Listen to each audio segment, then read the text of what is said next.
السلام علیکم۔ ایک نئی ہارر سٹوری کے ساتھ حاضر ہے۔ اگر چینل پر نئے ہو تو سبسکرائب کیجئے گا، لائک کیجئے گا اور ایک پیارا سا کمنٹ ضرور کیجئے گا۔ دسمبر کی سرد ٹٹرتی ہوئی رات اور باہر کسی ذی روح کا نام و نشان تک نہ تھا۔ آدھی رات کے وقت ایسے کوئی آہٹ بھی انسان کو ڈرا کر رکھ دیتی ہے۔ منال ابھی اپنا کچھ کام کر رہی تھی، سو ابھی جاگ رہی تھی۔ اس کی عادت تھی لائٹس آف کر کے کھڑکی سے باہر جھانک لیا کرتی تھی۔ آج بھی حسب معمول ایسا ہی کیا تھا، مگر یہ کیا؟ خوف سے اس کی آنکھیں پھیل گئی تھی۔ تصدیق کے لیے اس نے دوبارہ کھڑکی سے باہر جھانکا تو بمشکل اپنی چیخ دبا سکی تھی۔ خوف کے عالم میں کھڑکی کے پردے برابر کیے وہ تھر تھر کانپتی اپنی بیڈ پر آ گئی تھی۔ 2 کنال پر مشتمل اس گھر میں 3 فیملیز آباد تھی۔ حویلی بہت پرانی تھی۔ منال کے دادا بتاتے تھے کہ یہ جگہ ان کے باپ نے بنوائی تھی۔ منال کے دادا اظہار احمد کے 5 بچے تھے: عمر احمد، کمال احمد اور شاہ جہان۔ 3 بیٹیاں تھیں: مہر النساء، زیب النساء۔ 2 بیٹیاں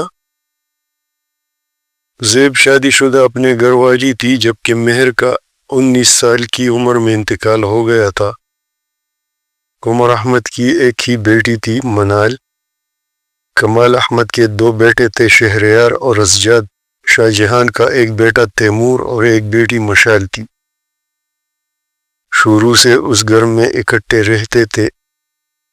گھر کے رہائشی حصے سے تھوڑا ہٹ کر ایک طرف چھوٹا سا باغیچہ بنا ہوا تھا، جہاں مختلف درخت اور پودے لگے ہوئے تھے۔ اس باغیچے کی ایک خاص بات یہ تھی کہ وہاں سب سے پرانا برگد کا درخت بہت گھنا اور بہت پراسرار سا تھا۔ باقی سب پودوں کی کانٹ چانٹ کی جاتی تھی، مگر اسے کبھی نہیں کاٹا گیا تھا۔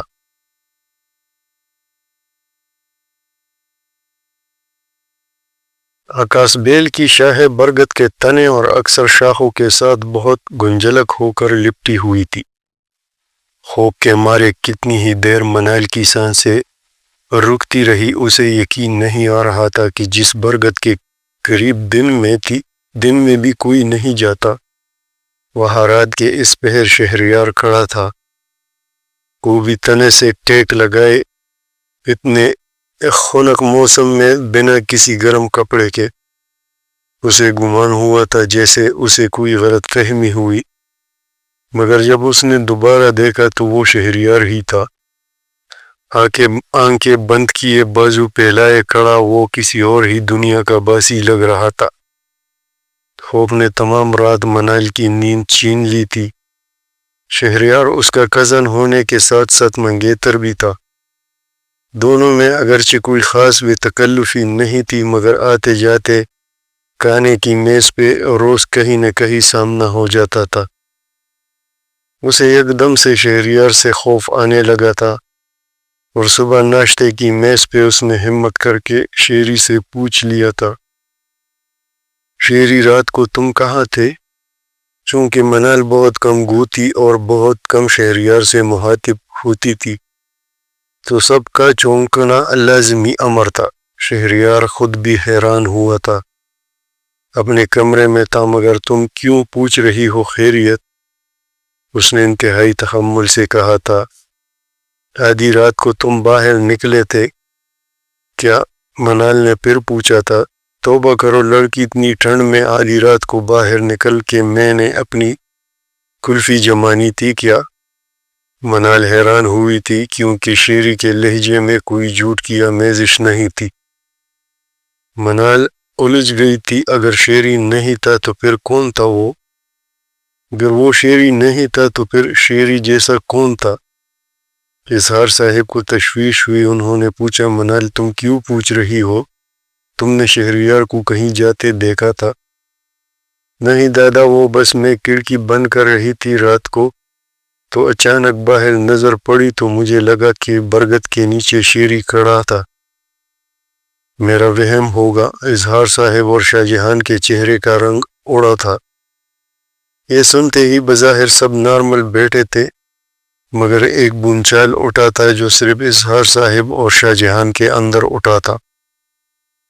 انہیں لگا وقت 20 سال پیچھے چلا گیا، جب مہر النساء ان کے سامنے کھڑی کہہ رہی تھی، بابا جان آپ رات کو برگد کے نیچے کیوں جاتے ہیں؟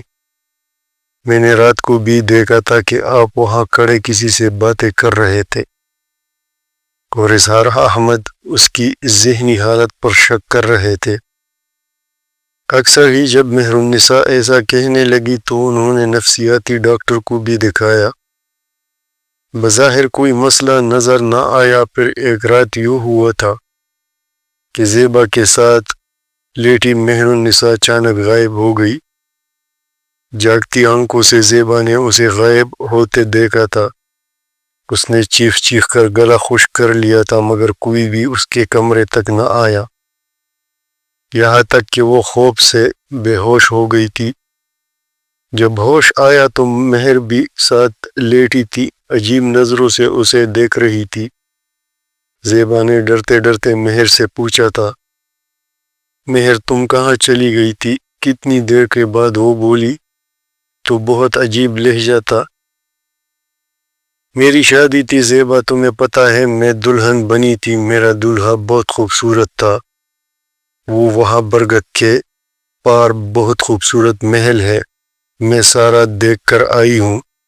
مہر کا لہجہ بہت عجیب تھا، اس کی آنکھیں لہو رنگ تھی۔ زیبا کی پھر چیخیں نکل گئی تھی کیونکہ مہر کا چہرہ بگڑ رہا تھا۔ چیخوں کی آواز سن کر شاہ جہان اور اظہار صاحب بھاگ کر آئے۔ اس وقت گھر میں اور کوئی موجود نہیں تھا۔ زیبا کی چیخوں اور مہر کی عجیب حالت نے شاہ جہاں کو بھی خوفزدہ کر دیا تھا۔ جب زیبا نے وہ سب بتایا تو مہر بول رہی تھی، اور مہر کے غائب ہونے، اپنے چیخنے، بے ہوش ہونے تک کی ساری بات تو اظہار صاحب حقیقتاً پریشان ہو گئے تھے۔ مہر کی اور زیبا کی حالت بتا رہی تھی کہ معاملہ کچھ اور ہے۔ اپنے طور پر وہ عاملوں کے پاس بھی جاتے رہے۔ شاہ جہان اور اظہار صاحب نے اس معاملے کو مخفی ہی رکھا، مگر اس دن کے بعد یوں ہوا کہ مہر اکثر برگد کے آس پاس پائی جاتی۔ وہ خوش رہنے لگی تھی۔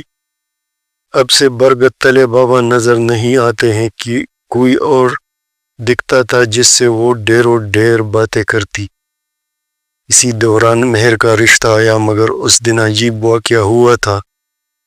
برگد کے درخت پر بغیر آندھی کے بہت طوفانی ہوا چلی تھی، اور ہر طرف پتے اڑ اڑ کر عجیب ویرانی کا سما پیدا کر رہے تھے۔ اور مہر زیبا سے کہہ رہی تھی، زیبا تو ابا کو بتانا، میری شادی تو ہو چکی ہے وہاں جو میرا گھر بڑا خوبصورت ہے، میں بھلا کہیں اور کیسے شادی کر سکتی ہوں؟ اور اس دن پہلی بار حمزاد مہر کے علاوہ کسی کے سامنے آیا تھا۔ اظہار صاحب نے حیرت سے اس خوبرو جوان کو دیکھا جو ان کے علاوہ کسی کو دکھائی نہیں دے رہا تھا۔ غضبناک آنکھوں والا وہ شخص اظہار صاحب سے بہت تمیز سے لیکن سخت لہجے میں کہہ رہا تھا، مہر آپ کو بتا چکی ہے کہ وہ میری بیوی ہے، اور آپ عاملوں کے پاس جانا چھوڑ دے، ہم یہاں سے کہیں نہیں جانے والے، اور مہر کی شادی کہیں کرنے کا سوچے بھی نہ، ورنہ انجام کے ذمہ دار آپ خود ہوں گے۔ اتنا کہہ کر وہ برگد کی جانب چل دیا۔ برگد کے نیچے جا کر وہ غائب ہو گیا۔ اظہار صاحب کی آنکھیں سرخ تھی۔ کچھ دن گزرتے تھے۔ جو لوگ مہر کے رشتے کے لیے آئے تھے وہ رشتہ پکا کرنا چاہ رہے تھے۔ جس دن ان لوگوں نے رشتہ پکا کرنے آنا تھا، اسی دن آتے ہوئے ان کا ایکسیڈنٹ ہوا تھا اور لڑکے کی موت واقع ہو گئی تھی۔ باقی کسی کو خراش تک نہ آئی، کسی کو سمجھ بھی نہ آ سکی تھی کہ حادثہ ہوا کیسے۔ کچھ وقت گزرا، مہر کا برگد کے پیڑ کے پاس بیٹھنا بڑھتا گیا۔ کوئی اسے روکتا تو وہ بیمار پڑ جاتی۔ ایک بار اسے کمرے میں بند کر دیا، مگر کچھ ہی دیر بعد دروازہ خود بخود کھل گیا تھا۔ مہر برگد کے پاس نہ جاتی تو وہ مرجھا جاتا۔ پھر یوں ہوا تھا کہ ایک رات پھر مہر پوری رات غائب ہو رہی تھی۔ اب تو سب گھر والوں کو یقین آ گیا تھا کہ مہر پر کسی بھوت پریت کا سایہ ہے، مگر مہروز برگد والا نوجوان اس سے کوئی واقف نہیں تھا سوائے اظہار صاحب کے۔ انہوں نے درخت کاٹنے کا فیصلہ کر لیا۔ مہروز پھر آیا تھا، اگر آپ نے درخت کاٹا تو آپ کی بیٹی مر جائے گی، مگر اظہار صاحب نے اسے محض ڈر سمجھا، مگر پھر جو ہوا تھا وہ کسی کے وہم و گمان میں بھی نہ تھا۔ برگد کی ایک شاخ ابھی کٹ کر گری تھی کہ آندھی آ گئی تھی زوردار۔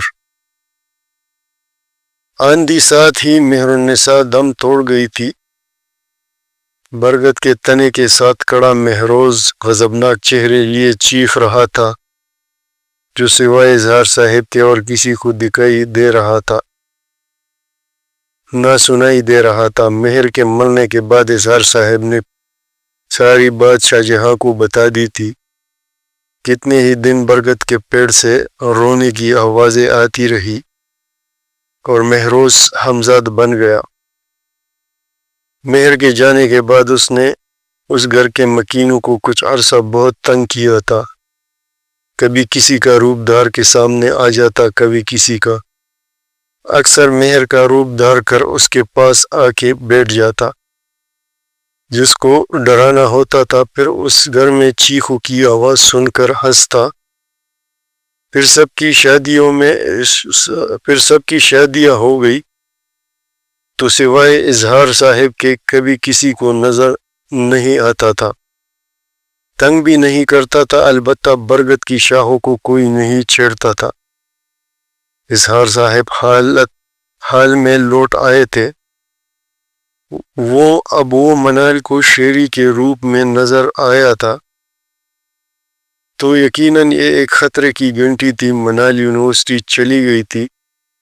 شاہ جہاں پریشان باپ کے پاس بیٹھا تھا۔ دونوں باپ بیٹا خاموشی سے قاری صاحب کے پاس گئے، انہیں ساری صورتحال بتائی اور حل پوچھا۔